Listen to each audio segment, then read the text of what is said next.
चलिए मंगलाचरण करते हैं। णम्यूण चिणवरिंदे णरसुर भवणिंद वंदिये सिद्धे वोच्छामि भाव पाहुड मवसे से संजदे सिरसा। बोली श्री 1008 शांतिनाथ भगवान की जय। आचार्य श्री कुंद कुंद स्वामी की जय। आचार्य गुरुवर विद्यासागर समय सागर जी महाराज की जय। मुनि पुंगव श्री 108 सुधा सागर जी महाराज की जय। हम सभी बड़े ही सौभाग्यशाली हैं जो हमें आचार्य कुंद कुंद स्वामी के महान ग्रंथ अट्ठपाहुड़ के अध्ययन का अवसर मिल रहा है। 5वां भाव पाहुड़ चल रहा है। इस भाव पाहुड़ में आचार्य कुंद कुंद स्वामी निरंतर द्रव्य के साथ भावों को भी संभालने के लिए बार बार संबोधन कर रहे हैं, अलग अलग प्रकार के तर्क दे रहे हैं और हमें समझा रहे हैं। आज हम 2 गाथाओं का अध्ययन करेंगे, क्रमशः गाथा क्रमांक 48 और 49। दोनों गाथाएं बहुत सरल हैं, आसानी से समझने में भी आ जाएंगी। चलिए प्रारंभ करते हैं। गाथा क्रमांक 48 उच्चारण। भावेण भावेण होई होई लिंगी लिंगी ण हु लिंगी होई दव्व मित्तेण आधता पुरता दव्व मित्तेण तम्हा आधा मा और हा तम्हा कुणिज्ज कुणिज्ज आधा जा पूरा जा कुणिज्ज भावम भावम किम किम कीरै कीरै दव्वलिंगेण दव्वलिंगेण आधा वा पूरा वा दव्वलिंगेण भावेण होई लिंगी भावेण होई लिंगी णहुलिंगी होई दव्वमित्तेण णहुलिंगी होई दव्वमित्तेण तम्हा कुणिज्य भावम तम्हा कुणिज्य भावम किं कीरै दव्वलिंगेण किं कीरै दव्वलिंगेण। बड़ी अच्छी और सरल गाथा है, एकदम स्पष्ट भी है। अभी तक जो व्याख्या करते आ रहे हैं वो व्याख्या आपको इस गाथा में एकदम स्पष्ट नजर आएगी। भावेण होई लिंगी, भावेण भाव से, भाव के कारण, भावेण भाव के कारण, होई होता है, लिंगी लिंगी लिंगवान जिन लिंग को धारण करने वाला।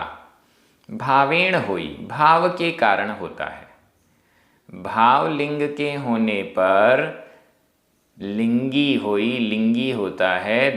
जिनेंद्र भगवान के द्वारा जो कहा गया जिन लिंग है, जिन मुद्रा है, उसका धारी तभी होता है, कब होता है? भावेण भाव से, भाव के कारण, भाव के द्वारा ही लिंगी होई जिन लिंगी होता है। होई होता है, यहाँ हो क्रिया है, वर्तमान काल अन्य पुरुष एक वचन का क्रिया रूप। होई होता है, भाव के कारण जिन लिंगी होता है। ण हु लिंगी, न यानी नहीं होता है, हु निश्चित रूप से, हु निश्चित रूप से, न नहीं होता, होई आगे लिखा हुआ है, न होई नहीं होता है, लिंगी लिंगी नहीं होता है, जिन लिंगी नहीं होता है। किससे? दव्वमित्तेण द्रव्य मात्र से, दव्व द्रव्य, मित्तेण मात्र, द्रव्य मात्र से लिंगी नहीं होता है। द्रव्य लिंग मात्र से जिन लिंगी नहीं होता है भावेण होई लिंगी। लाइन एकदम स्पष्ट है। द्रव्य मात्र के कारण जिनलिंगी नहीं होता है। किससे जिनलिंगी होता है? भावेण। भावेण होई लिंगी, भाव के कारण लिंगी जिनलिंगी होई होता है। द्रव्य लिंग होने मात्र से जिनलिंगी नहीं होता है, भाव लिंग के कारण जिनलिंगी होता है। एकदम स्पष्ट लाइन है और आचार्य कुंद स्वामी इसमें कोई भी ऐसी कसर नहीं छोड़ रहे हैं जो इस लाइन का गलत अर्थ लगाया जा सके। उन्होंने स्पष्ट लिखा, दव्यमित्तेण, द्रव्य मात्र से। इसका मतलब है द्रव्य मात्र से जिनलिंगी नहीं होते हैं। द्रव्य तो जरूरी ही है, लेकिन द्रव्य अकेले से नहीं होगा, भाव भी साथ में चाहिए। बिना द्रव्य के भाव हो नहीं सकता। बिना बाह्य रूप से 28 मूल गुणों का पालन किए कोई भावों से मुनि हो नहीं सकता।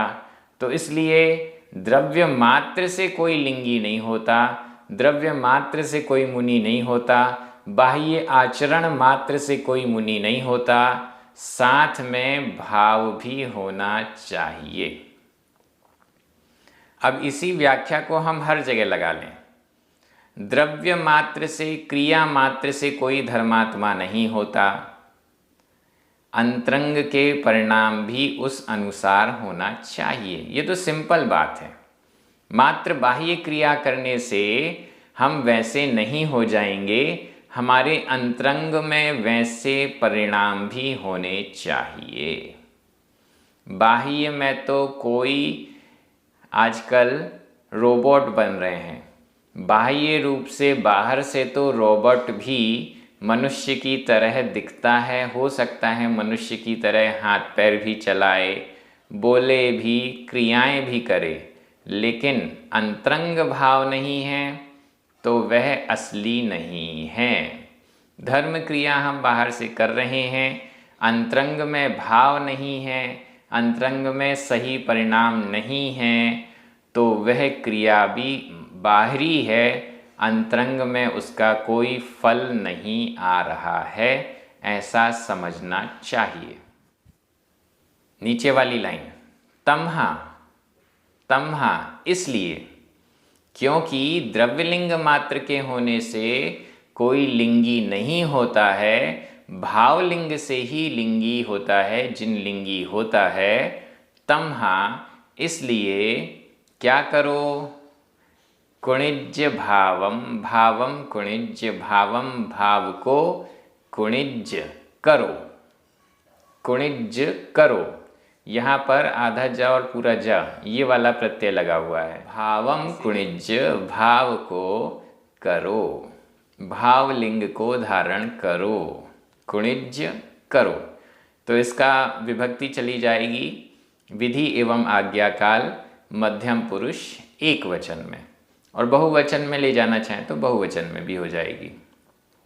तमहा इसलिए, भावम कुणिज्य, भावम भाव को कुणिज्य करो, इसलिए भाव को करो, इसलिए भावलिंग को धारण करो, इसलिए द्रव्य लिंग के साथ साथ द्रव्य आचरण, बाह्य आचरण के साथ साथ अंतरंग परिणामों को भी संभालो। यह आचार्य कुंद स्वामी कह रहे हैं और एकदम स्पष्ट कह रहे हैं कि भावों को भी संभालो। भावों को नहीं संभालेंगे तो जो बाह्य क्रिया है वो निष्फल हो जाएगी, उसका फल नहीं मिल पाएगा। किम कीरई दव्यलिंगेण, दव्यलिंगेण द्रव्यलिंग के द्वारा, किम क्या, कीरई किया जाता है। द्रव्यलिंग के द्वारा क्या किया जाता है? मात्र बाह्य आचरण के द्वारा क्या होता है? अंतरंग के परिणाम नहीं होंगे तो उसमें बाह्य आचरण तो एक मृत शरीर के समान है। अंतरंग में आत्मा नहीं है, जीव निकल चुका है, तो वह मृत शरीर मात्र शेष रह गया, जलाने के योग्य है, किसी कार्य के योग्य नहीं है। द्रव्यलिंगेण किम कीरई, द्रव्यलिंग मात्र से किम क्या कीरई किया जाता है, द्रव्यलिंग मात्र से क्या फायदा है, भावलिंग की महिमा कितनी है, ये देखिए। द्रव्यलिंग 28 मूल गुणों का पालन, द्रव्यलिंग बाह्य आचरण, 28 मूल गुणों का पालन करना भी आसान नहीं है।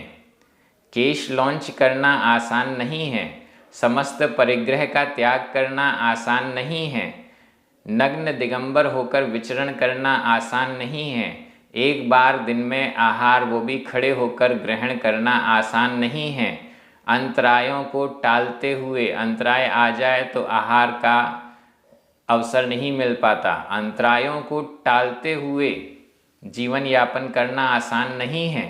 ये सब द्रव्य लिंग में हो रहा है, आसान नहीं है, कर रहे हैं। फिर भी आचार्य कुंद स्वामी कह रहे हैं कि भाव लिंग इससे कई गुना ज्यादा जरूरी है। द्रव्य लिंग के साथ साथ, बाह्य आचरण के साथ साथ भावलिंग इससे कई गुना अधिक जरूरी है, ऐसा आचार्य कुंद स्वामी कह रहे हैं। और यह भावलिंग बिना द्रव्यलिंग के हो नहीं सकता। हम दान देंगे तो दान की फीलिंग आएगी, हम भोजन करेंगे तो भोजन की फीलिंग आएगी। भोजन कर रहा हूँ ऐसी फीलिंग कब आएगी, जब हम भोजन करेंगे। दान कर रहा हूँ ऐसी फीलिंग कब आएगी, जब हम दान करेंगे। द्रव्यलिंग का जब पालन किया जाएगा, 28 मूल गुणों का जब पालन किया जाएगा, तब यह फीलिंग आएगी कि हम मुनि हैं।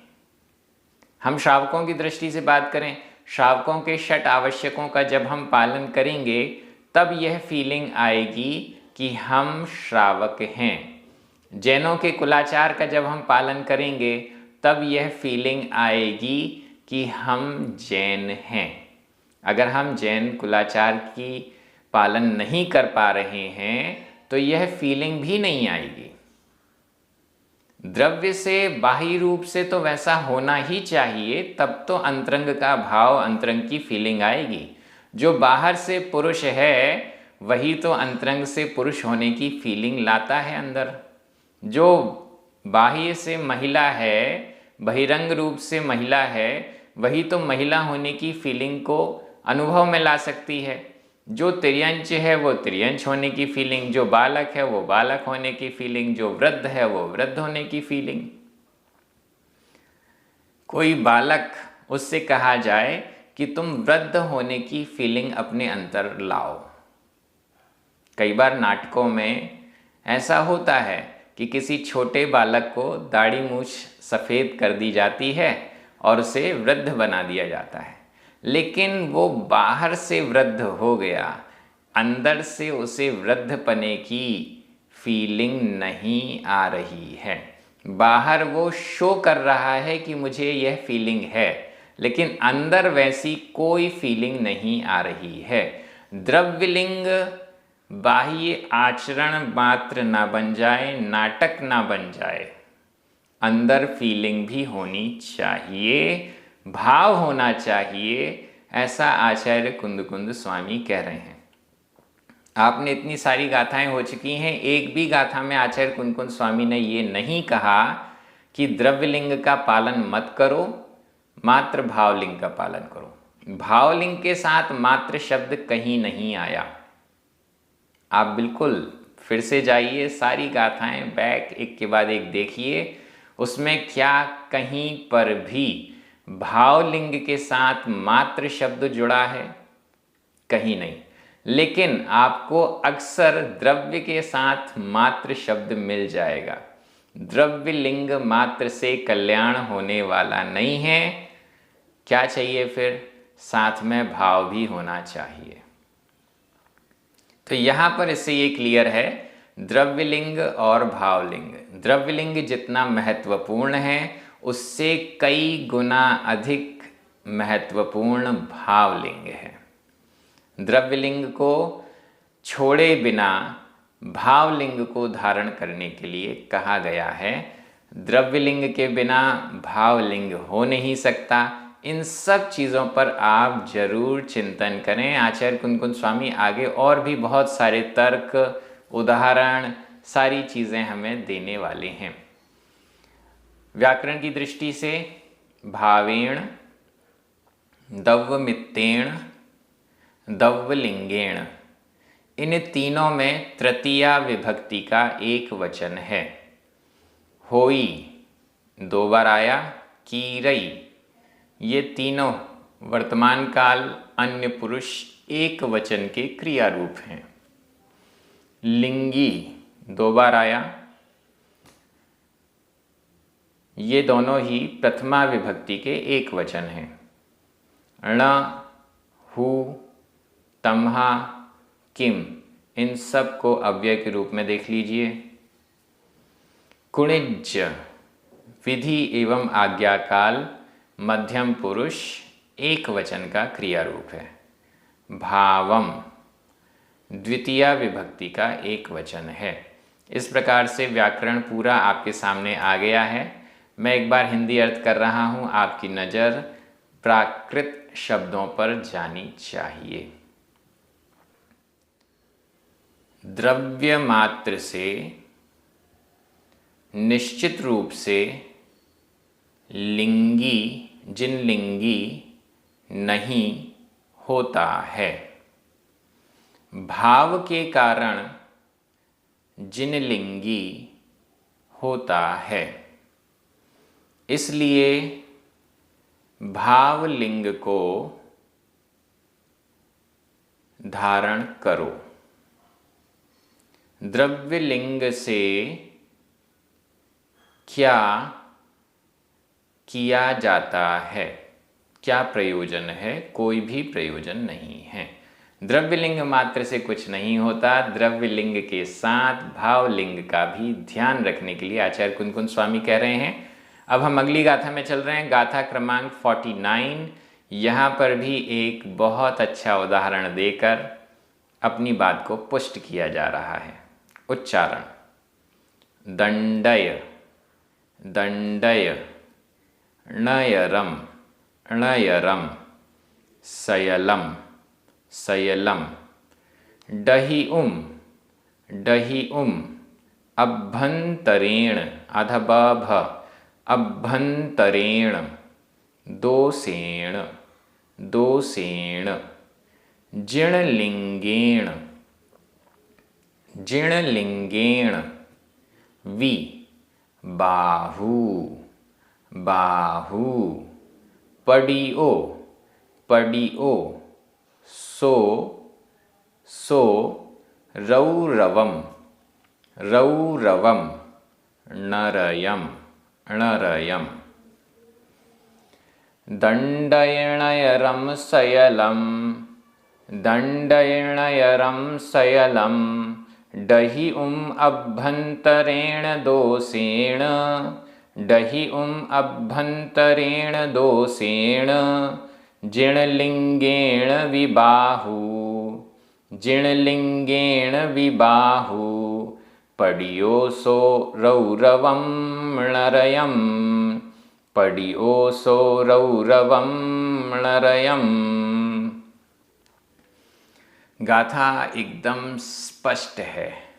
नीचे लिखा हुआ है जिणलिंगेण वि, जिणलिंगेण, जिनलिंग के साथ भी, वि भी, जिणलिंगेण वि, जिनलिंग के साथ भी, द्रव्यलिंग के साथ भी, अभ्यंतरेण दोषेण, ऊपर लिखा हुआ है अभ्यंतरेण दोषेण, अभ्यंतर दोष के कारण, अभ्यंतर दोष के कारण, अंतरंग दोष के कारण, अंतरंग गलत परिणाम के कारण।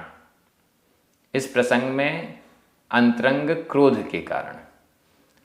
अभ्यंतरेण अभ्यंतर अंतरंग दोषेण, दोष के कारण, अंतरंग दोष के कारण। जिणलिंगेण भी, अंतरंग दोष के कारण, अंतरंग परिणामों को न संभाल पाने के कारण, जिनलिंगेण भी, जिन लिंग से सहित होने पर भी, जिन लिंग के साथ भी, बाहु, बाहु, बाहु नामक मुनिराज, बाहु, बाहु नामक मुनिराज, पड़ियो, पड़ा, गिरा, पहुँचा, पड़ियो, बाहु नामक मुनि, पड़ियो, पड़ा, सो, सो यानी वह, सो बाहु, सो वह बाहु नामक मुनि, पड़ियो, पड़ा, कहाँ पर पड़ा, कहाँ पर पहुँच गया, रौरवम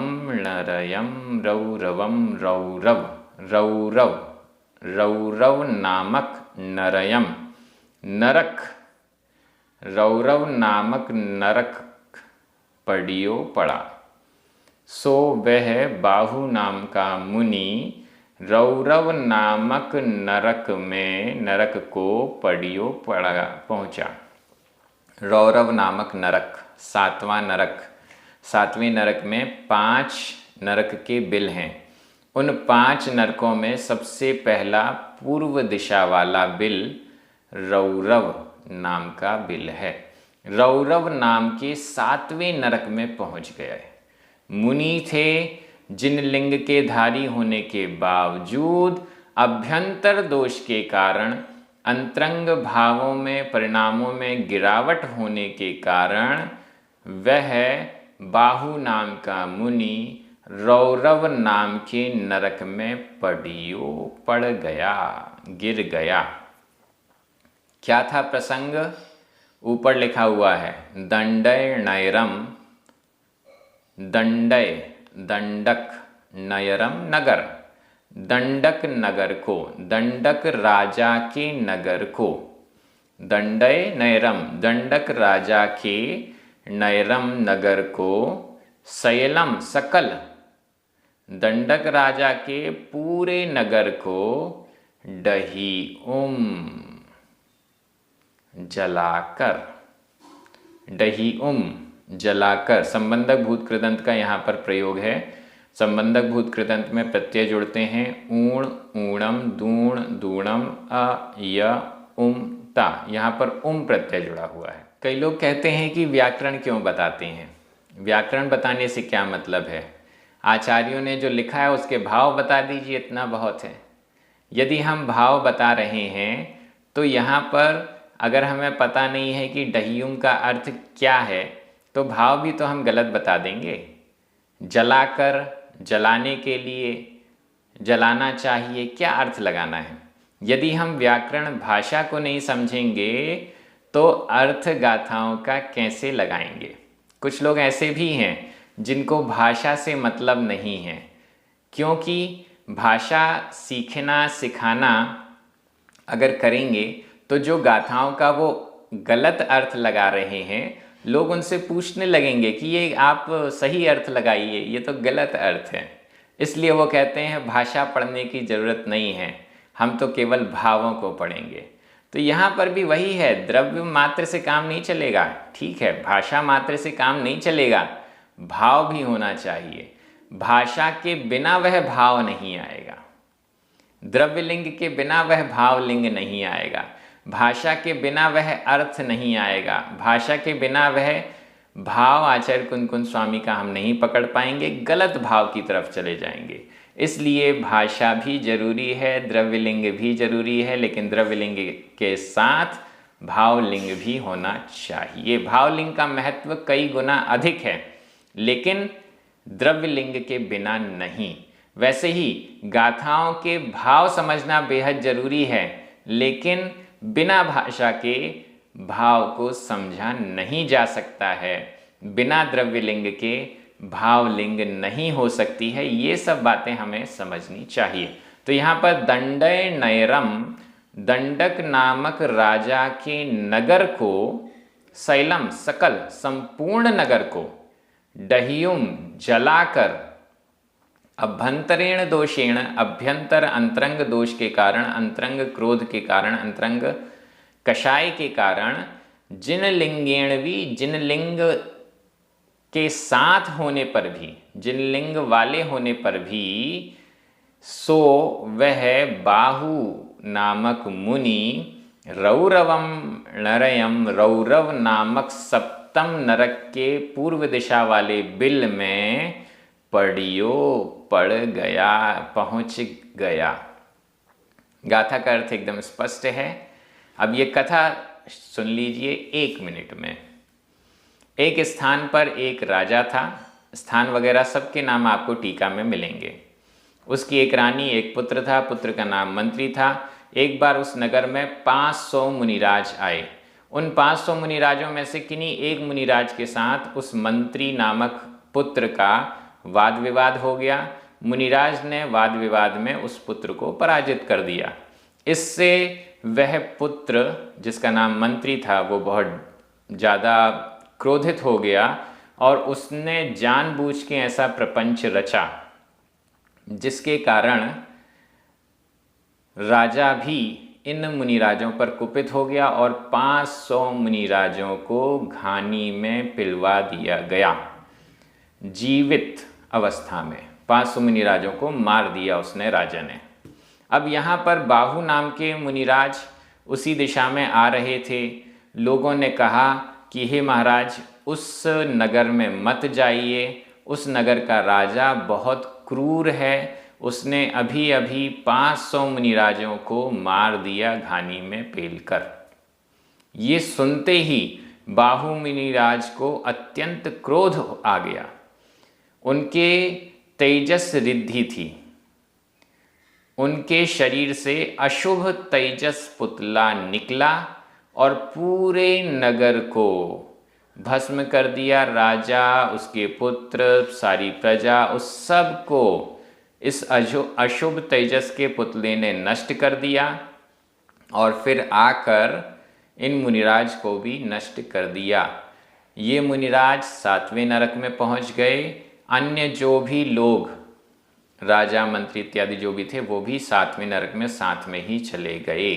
ये कथा है अंतरंग के परिणाम बिगड़ने के कारण। अशुभ तेजस पुतला जो होता है, अशुभ तेजस पुतला 6वें गुण स्थान में निकलता है। अब थोड़ा सा यहाँ पर हम विचार कर लेते हैं। अशुभ तेजस या शुभ तेजस, ये दोनों ही 6वें गुण स्थान में निकलते हैं। 6वें गुण स्थान का मतलब है मुनिराज 6वें 7वें गुण स्थान वाले हैं और सच्चे मुनिराज हैं, भावलिंगी मुनिराज हैं। लेकिन ये अशुभ तेजस पुतला जब निकलता है, और ग्रंथों में लिखा है, अगर यह अशुभ तेजस पुतला ज़्यादा देर तक ठहर जाता है तो वह नगर को तो भस्म करता ही है, साथ में मुनिराज को भी भस्म करता है। और जब वो मुनिराज को भस्म कर रहा है उस समय उनका गुणस्थान गिर जाता है और वह अति संक्लेश भावों के कारण मरण को प्राप्त होकर नरकों में भी जा सकते हैं। यहाँ इस गाथा से स्पष्ट है कि 7वें नरक में गए। अगर कोई सम्यक दृष्टि जीव है तो 7वें नरक में नहीं जा सकता, सम्यक दर्शन छूटने पर ही जा सकता है। तो ऐसा हम समझ सकते हैं कि वहाँ परिणामों में गिरावट आई। तेजस पुतला तो निकला, लेकिन उसके बाद वो जो परिणाम थे वो उन्हें 7वें नरक के योग्य बना दिया। इस दृष्टि से ये गाथा एकदम क्लियर है। कथा भी आपको बाहु मुनिराज की क्लियर हो गई। मैं एक बार व्याकरण की दृष्टि से दंडय नयरम सयलम, ये दोनों ही द्वितीय विभक्ति के एक वचन हैं। डही संबंधक भूतकालिक कृदंत है। अभ्यंतरेण, दोषेण, जिणलिंगेण, ये तीनों ही तृतीया विभक्ति के एक वचन हैं। वी अव्यय है। बाहु, पड़ियो, सो, ये तीनों ही प्रथमा विभक्ति के एक वचन हैं। पड़ियो यह भूतकालिक कृदंत का प्रयोग है। रौरवम, णरयम, ये दोनों ही द्वितीय विभक्ति के एक वचन हैं। मैं एक बार हिंदी अर्थ कर रहा हूँ, आपकी नज़र प्राकृत शब्दों पर जानी चाहिए। दंडक नामक राजा के संपूर्ण नगर को जलाकर अंतरंग दोष के कारण जिनलिंग के होने पर भी वह बाहु नामक मुनि रौरव नामक सप्तम नरक के बिल में पहुंचा। इस प्रकार से ये दोनों गाथाएं बहुत अच्छे से आपने समझ ली हैं। भाव पाहुड़ की एक एक गाथा, आचार्य कुंद कुंद स्वामी की एक एक गाथा अपने आप में बड़ा महत्व रखती है और हम सभी सौभाग्यशाली हैं जो हम उनकी एक एक गाथा को प्राकृत भाषा की दृष्टि से पढ़ पा रहे हैं, समझ पा रहे हैं। सभी बड़े आनंदित हैं। इसी प्रकार से आगे भी यह कार्य चलता रहे, यही सभी की भावना है। जिनवाणी स्तुति करें, 9 बार नमोकार मंत्र पढ़ें। सभी को जय जिनेंद्र।